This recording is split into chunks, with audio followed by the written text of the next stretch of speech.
Kutaki no Ha, Episode 14, November 25th, 2005.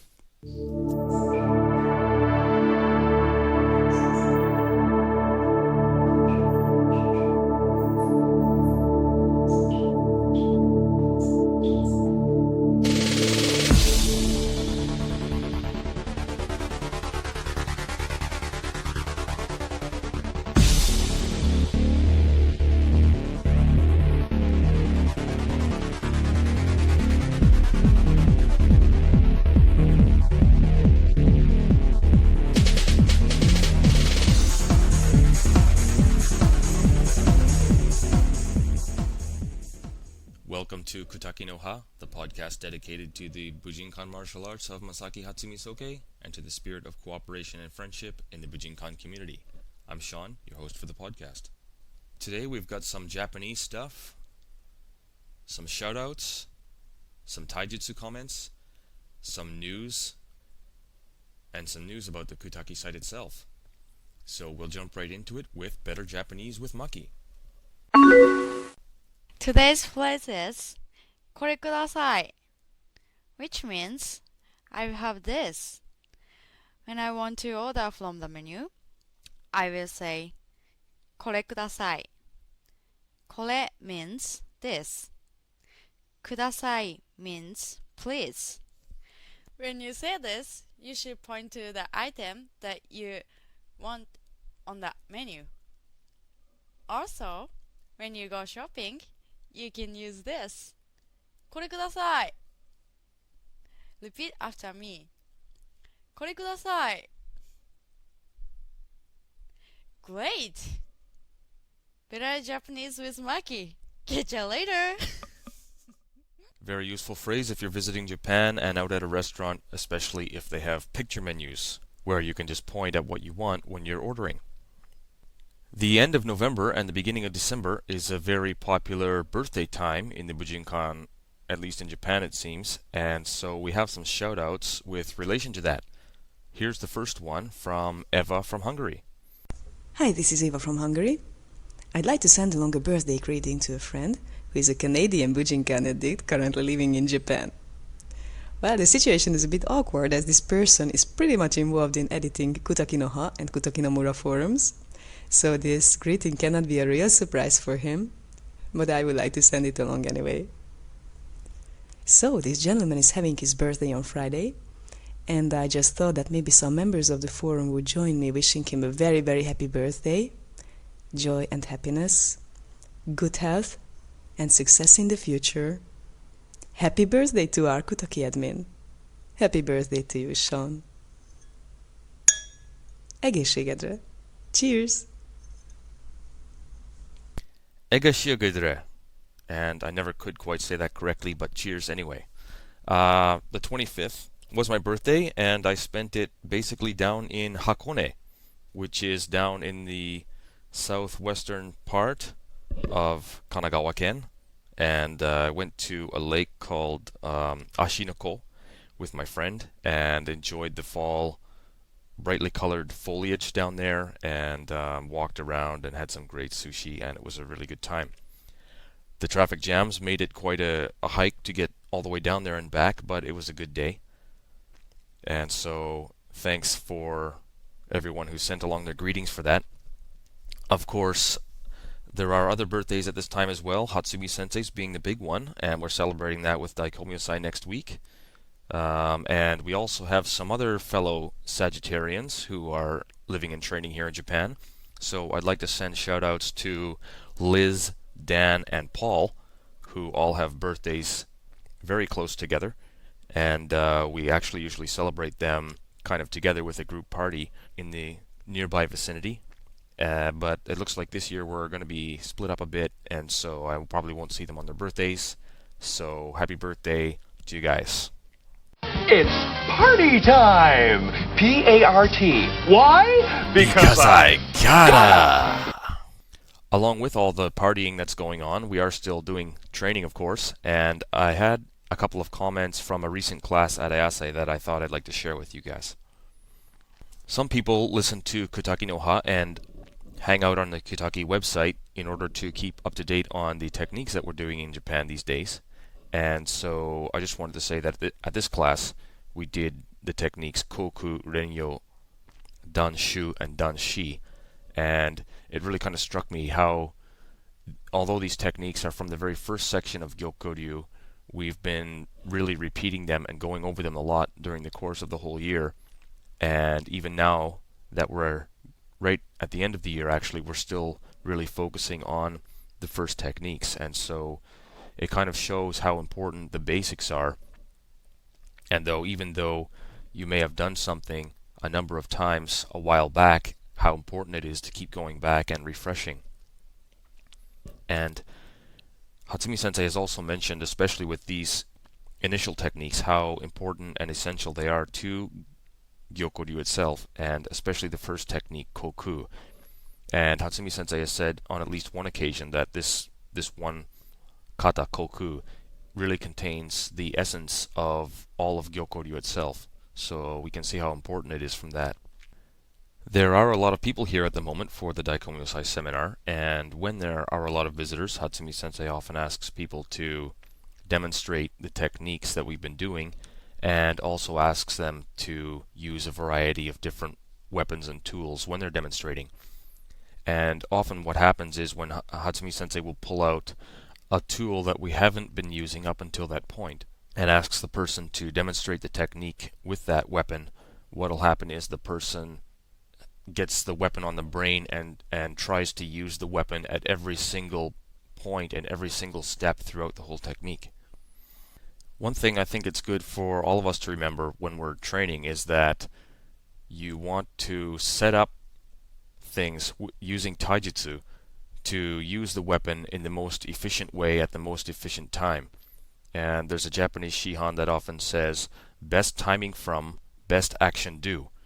And that means basically that you want to do the best thing at the best time and not try to do the best thing all the time or try to do everything all the time.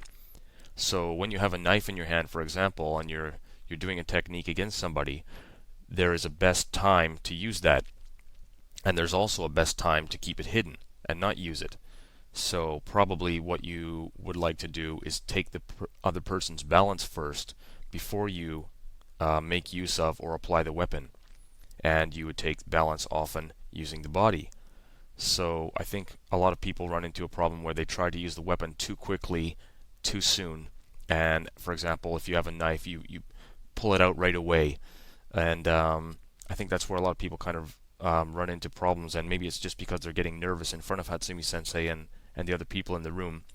But I think it's good advice for all of us to try to just hold back a little on the use of the weapon. And that holding back or aspect of restraint is really tied in with the whole concept of nin. And we practice the art of ninpo, ninjutsu. And although nin has meanings of stealth and this kind of thing, more often what it's referring to is this aspect of restraint, self-restraint, and concealing your real intention by keeping your weapon or your strength, or in other situations, maybe even keeping your rank or money or anything that is a source of power, keeping that hidden until the best opportunity to use it, instead of always showing your rank, always showing your money, always showing your power all the time. And I think this is really tied in again with the aspect of nin and really restraining yourself, restraining, for example, if you're in a fight, back to the technique aspect, restraining yourself and keeping yourself back from using force until it's absolutely necessary. When we watch Hatsumi Sensei doing techniques, often what we see is that he's using footwork and angling to take the person's balance off before applying any kind of strength or before striking, before using any kind of power. And he doesn't apply those kind of really brutal or painful or really kind of powerful aspects of the movement or of the technique until the latter half of the technique, or until the very end usually. And I think that as we observe that, that's one kind of thing that we should really take to heart and apply to our training. One other thing that I wanted to mention quickly while I have the chance is the concept of distance. And especially with so many people here for Daikomyosai, distance is a thing that we really have to deal with in the dojo, or distance or lack thereof actually, because it's so crowded. And I found it interesting, especially in Hatsumi Sensei's earlier movies and videos, how it kind of always, so many of them started with the phrase on the screen at the beginning, martial arts of distance. And I always found that really interesting because no matter what the video was about, obviously the different videos were all about different subjects, but it always started out with martial arts of distance. And that impressed on me in a big way how important this concept of distance is. And not only for doing taijutsu techniques, but also just in the dojo in other scenarios. For example, when we're bowing in and bowing out at the end of training, often people really cram up at the back of the room and seem to have this fear of spreading out more into the dojo space and towards the front of the room. And what happens is that people are almost kneeling right on top of each other, and there's no real room to bow. And you end up bowing and like bumping your head into the back of the person in front of you, or putting your hands on their feet, or this kind of thing. And I think so when we're sitting down to bow in or bow out of class, we should really be aware and conscious of the distance aspect and leave enough room for the person behind you to bow. So sit far enough ahead of them so that they have, tatami space to bow with. And if that means, because there are a lot of people, that you spread out more onto the tatami towards the front of the room, well, that's fine. You can feel free to do that.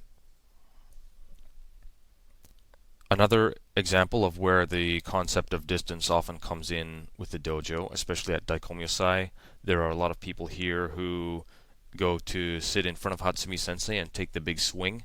And a lot of people, when they walk up to sit in front of Hatsumi Sensei, they sit very, very close to his feet. And if you're sitting in a position where he's going to cut you with a sword, you actually should measure the distance and sit so that your head is where the point of the sword would be when he brings the sword down. Obviously, it's very hard for him to get a good cut at people if they're kneeling right immediately at his feet.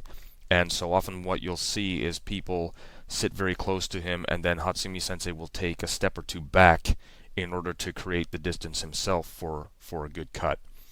And so it's advisable for people to take that into account when they're walking up in the first place and sit far enough away in front of Hatsumi Sensei so that he doesn't have to make the adjustment himself, but the person that's going up to sit down should be aware of and take that into account. I suggest we all meditate now. Thanks, Master Splinter. Speaking of mentor roles in movies, and thinking back to Karate Kid, I think many of us remember Mr. Miyagi, who was Daniel-san's mentor. The actor's name is Pat Morita. He has died at age 73 in Los Angeles. And I have a news story here from Fox News at foxnews.com. Actor Pat Morita, whose portrayal of the wise and dry-witted Mr. Miyagi in The Karate Kid earned him an Oscar nomination, has died. He was 73. Morita died Thursday at his home in Las Vegas of natural causes, said his wife of 12 years, Evelyn. She said in a statement that her husband, who first rose to fame with a role on Happy Days, had dedicated his life to acting and comedy. In 1984, he appeared in the role that would define his career and spawn countless affectionate imitations. As Keisuke Miyagi, the mentor to Ralph Macchio's Daniel-san, he taught karate while trying to catch flies with chopsticks and offering such advice as wax on, wax off, to guide Daniel through chores to improve his skills. Morita said in a 1986 interview with the Associated Press he was billed as Noriyuki Pat Morita in the film because producer Jerry Weintraub wanted him to sound more ethnic. He said he used the billing because it was the only name my parents gave me. For years, Morita played small and sometimes demeaning roles in such films as Thoroughly Modern Millie and TV series such as The Odd Couple and Green Acres. His first breakthrough came with Happy Days, and he followed with his own brief series, Mr. T and Tina.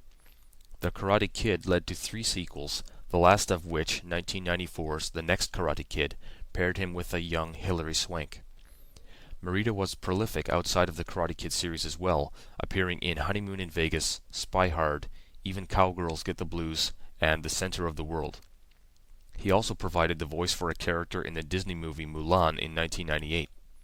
Born in Northern California on June 28, 1932, the son of migrant fruit pickers, Morita spent most of his early years in the hospital with spinal tuberculosis. He later recovered only to be sent to a Japanese-American internment camp in Arizona during World War II. One day I was an invalid, he recalled in a 1989 AP interview. The next day I was public enemy number 1, being escorted to an internment camp by an FBI agent wearing a piece. After the war, Morita's family tried to repair their finances by operating a Sacramento restaurant. It was there that Morita first tried his comedy on patrons. Because prospects for a Japanese-American stand-up comic seemed poor, Morita found steady work in computers at Aerojet General, but at age 30 he entered show business full-time. Only in America could you get away with the kind of comedy I did, he commented. If I tried it in Japan before the war, it would have been considered blasphemy and it would have ended up in leg irons. Morita was to be buried at Palm Green Valley Mortuary and Cemetery. He is survived by his wife and 3 daughters from a previous marriage. So we say goodbye to perhaps not a martial artist himself, but a portrayal of a martial arts mentor. And since martial arts mentors are important to most of us who study martial arts, it's kind of a sad thing to see him go. And I know at least I myself remember the Karate Kid movies with a bit of nostalgia because they came out at a time when I was just kind of getting into martial arts with karate and things like that. So it's kind of sad to see him go. Speaking of other martial arts, I just wanted to say hello to everyone who is listening to Kutaki no Ha, who is not a member of the Bujinkan and doesn't study Bujinkan martial arts, but maybe studies other martial arts. I've heard from some people that there are other martial artists who actually live here in Japan who listen to Kutaki no Ha once in a while. So hello to you guys, and I just want to say that your comments and feedback are also more than welcome, and you're more than welcome as well at the Kutaki no Mura website. It's good to have friends from a variety of different martial arts and create good Buyu relationships with everyone.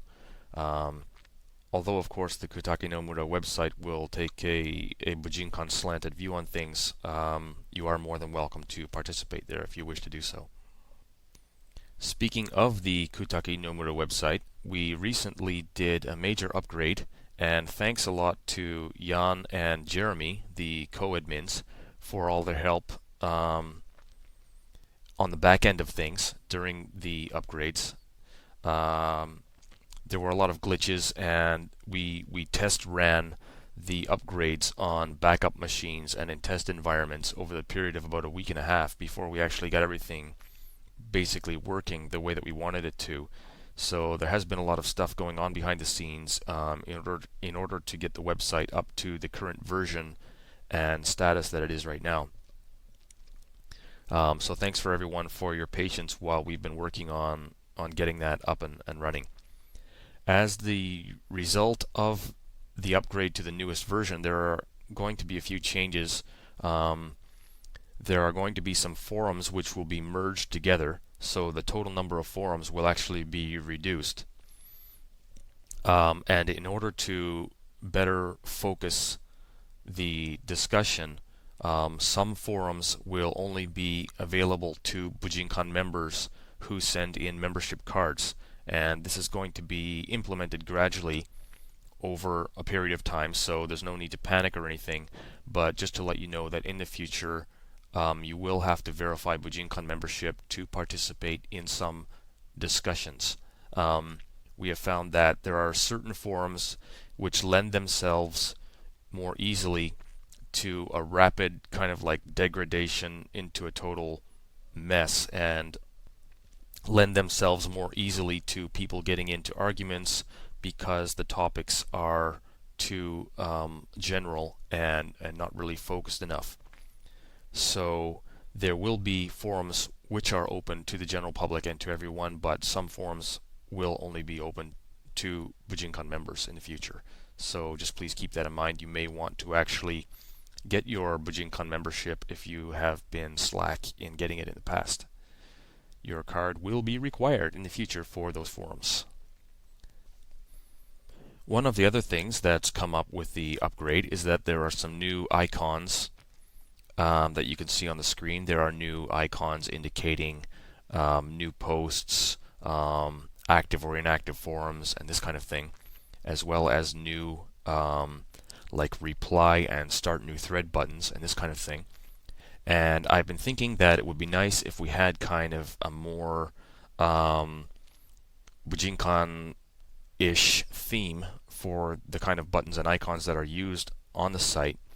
And so I would like to put out a tender for any designers, some graphic designers, who would like to maybe contribute their talents to the site by maybe designing some a new set of buttons and icons that we can use. If you or someone you know has some graphic talents and a little bit of time to contribute to the site in that way, that would be most appreciated. Myself, I'm more kind of a back-end guy. I don't have much graphical talent, so it would really take me a while to come up with that kind of stuff, and it would end up looking really bad if I did it myself. So if you're out there and you can use Photoshop or the other Adobe stuff, just let me know. The mail address to contact me at for that would be podcast@kutaki.org. As well, I'm thinking of taking the announcements for the different Kutaki no Ha podcast episodes out of the forums themselves and putting them into a completely separate blog that would record all of the podcasts and give like a synopsis of each episode and things like that in a separate kind of blog template format. I have templates which came with the system that I downloaded, but I would like to basically make a new template if possible to keep the theme kind of in tune with the current Kutaki theme. So if you have some graphic talent again and are able to maybe tweak some of these themes to give it a more Kutaki website look, please contact me and I'll let you know what system I'm using and what kind of template format I have and that kind of thing. Once again, if you can, podcast@kutaki.org is the address to mail regarding that. One other thing before I forget is that some people, when they see me, come up to me and ask if they can show me their Shiroshikai membership card for access to get into the Shiroshikai forum. And the answer is no, you can't do it that way because of the way that the database system is set up on the website. You have to actually log in yourself, and while you're logged in, there's a link called Shiroshi Card on the left-hand side of the site, which you can use to upload your card.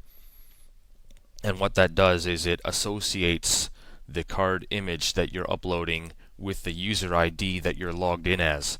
And so if I do it, I'm going to be doing it the same way, and then it will associate your card with my user ID. So just the way that the system is set up doesn't lend itself to being able to just kind of show me your card at the dojo and then having me go home and do all the database stuff, because I'd have to go into the back end and do it all manually, and it's really kind of a pain. So if you would like access to the Shiroshikai forum, please first make sure that you have a Kutaki Nomura user account. Log in first and then use the Shiroshikai link, the Shiroshi card link on the left side of the page to upload your card and get access to the Shiroshikai forum. One new thing that I've been thinking of including in the podcast is like a post of the week. And I've been thinking of actually doing the podcast once a week now instead of once every 2 or 3 days, like the ambitious schedule that I initially launched for myself. I'm getting a bit more busy these days and will probably only have time to do one episode a week. And as well, doing one a week I think will help me to plan the episodes better and organize the content a bit better. And as I just mentioned, I was thinking about doing maybe like a post of the week or featuring one interesting post or thread on the podcast. And so this week I wanted to point out one interesting thread that I thought is worth looking at. It's the Fitness Budo Taijutsu thread in the Training Methods forum. The first post is by Maria from Lisbon. Hi, I've begun my Budo Taijutsu training recently, but I feel in such poor shape that I was thinking if someone could recommend what additional sports or exercises I could do at home or in a gym to get into shape and get more of my martial arts classes. Thank you, Maria. That was the initial post. The thread is now 4 pages long and has a wide variety of interesting thoughts, suggestions, and information. Some from experienced physical trainers such as Mind Wrench, and there are a wide variety of opinions in the thread which are valuable and worth thinking over. From my own personal experience, I find for myself that just walking is very beneficial. And Shiraishi Sensei also mentioned this on Thursday night at his class, how these walking and very, very simple exercises are actually of such benefit to your health when done regularly and on a long-term basis. And a couple years ago, I kind of started having some pain in my knees. As some people know, I do IT work, and I found that I was trying to get all of my physical training done in class, and I found that I would kind of be sitting all day doing my desk work, and then I would get up and walk to the dojo, walk to the train station, take the train, walk from the train station to the dojo, and then do class.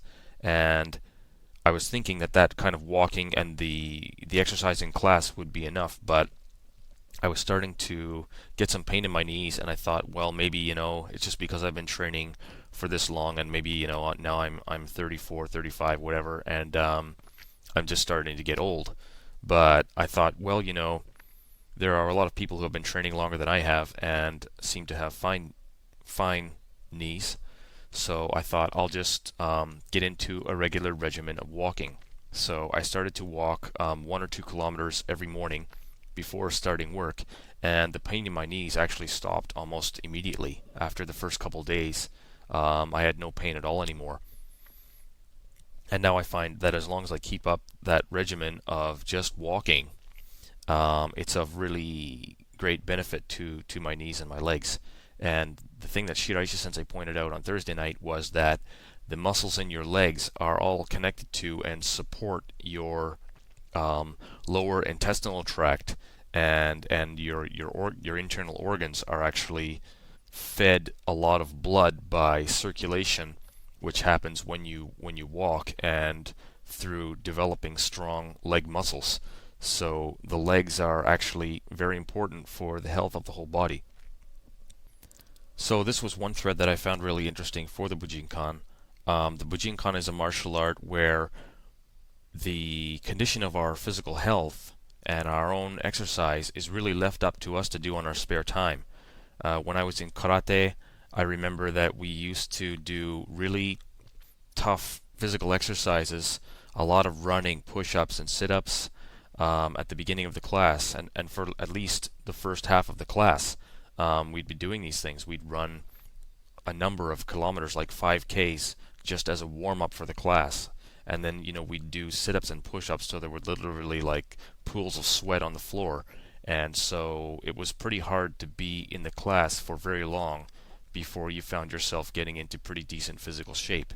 And one thing that I noticed when I came to the Bujinkan is that there's none of that, and the instruction is mainly focused on techniques. And I think one of the reasons for this is because we should be responsible for our own bodies and for our own health. And when we go to a teacher to teach us martial arts, we shouldn't really be paying the teacher to just kind of tell us to do a bunch of sit-ups and push-ups and things like that, but we should be actually studying martial arts. And our own physical health should be something that is natural for us to maintain ourselves through being responsible for ourselves on a daily basis. So I found that this thread was quite interesting and informative, and thought that some other people might be able to benefit from it as well. So if you haven't taken a look at it, you might want to browse through there. Anyway, that's going to about wrap it up for this episode of Kutaki no Ha. We'll wrap up the podcast at this point.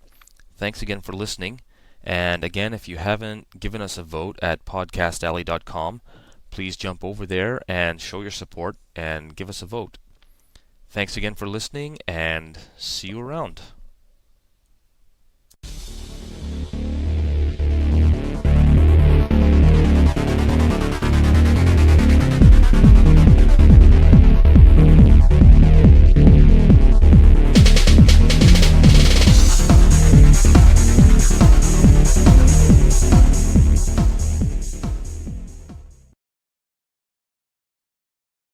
The menu Yes. you want on the menu. Yes. Is that good? It's perfect. Okay. Anytime. Can I start? Yes. When you say this, you should point to the item that you want to. Did I say? Yes.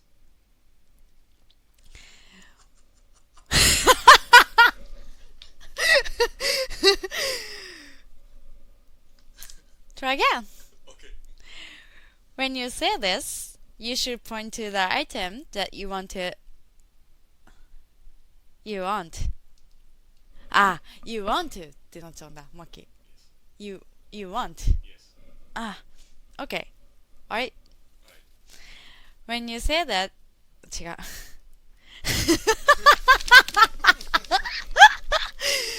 Try again. When you say this, you should point to the item that you want to on the menu. That's crazy. ダメだよ。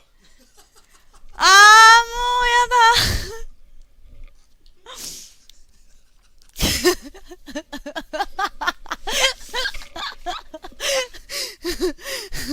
Are you ready? Yeah, I'm ready. When you say this, you should point to the item that you want to. あーもうやだ。